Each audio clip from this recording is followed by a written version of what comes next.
The Monocacy River, the Potomac River, the Nanticoke River, the Choptank River.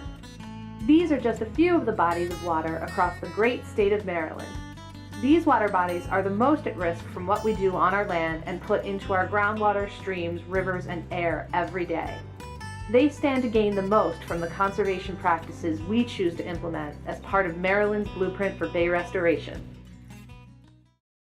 Governor O'Malley and Lieutenant Governor Brown have worked hard over the past 8 years to ensure that Maryland has continued to lead the watershed-wide bay restoration effort.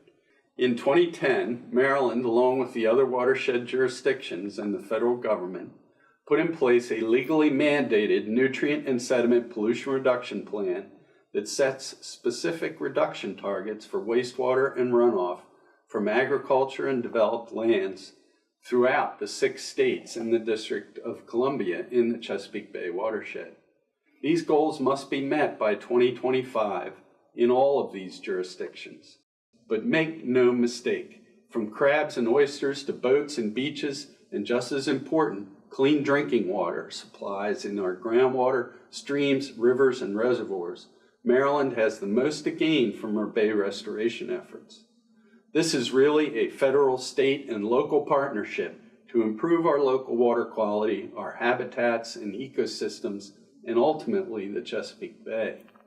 Although the pollution reduction limits weren't set until 2010, this effort has been ongoing for decades. To succeed in restoring the Bay, Maryland government, businesses, and citizens must craft and implement effective pollution control strategies.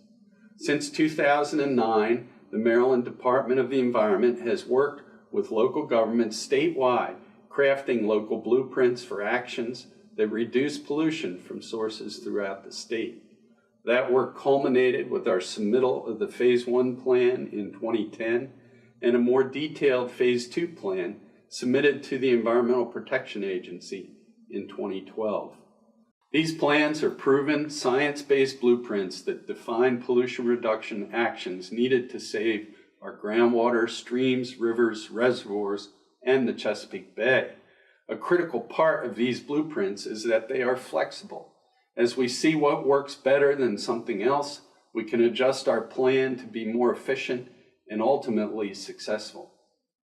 On June 16, 2014, Governor O'Malley, along with leadership from all of the Bay watershed states and the District of Columbia, signed a new Bay watershed agreement that provides a long-term framework for protection not only of water quality, but fisheries, wetlands, aquatic habitat, and emerging issues like toxic contamination and climate change.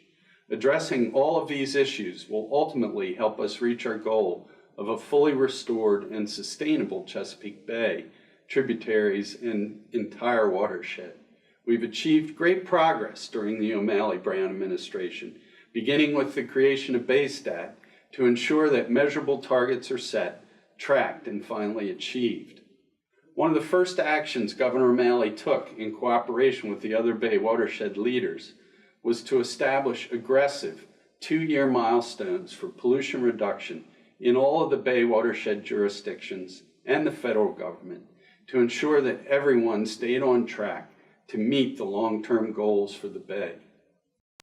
These achievements have been closely monitored through BayStat, an interagency group of cabinet-level leadership that meet monthly with Governor O'Malley and his senior staff to oversee Maryland's progress and adjust our actions as needed to ensure we remain on track to meet our goals on time. The Bay Pollution Reduction Plan requires that each jurisdiction reach at least 60% of its ultimate 2025 pollution reduction goal by 2017.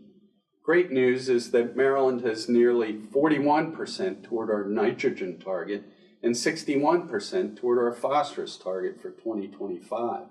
We still, however, have a long way to go, and as we address the most cost-effective solutions first, each additional pound of reduction requires more effort than the last one.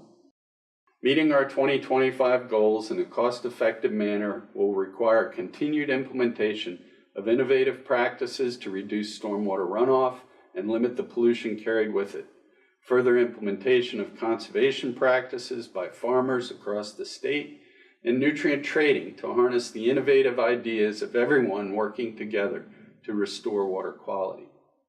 Working with local governments, we will submit another blueprint for our efforts in 2018, called the Phase 3 Watershed Implementation Plan. It is only by working together, Maryland residents, businesses, farmers, advocacy groups, local governments, state governments, and the federal government alike, that we will meet our 2025 pollution reduction goals.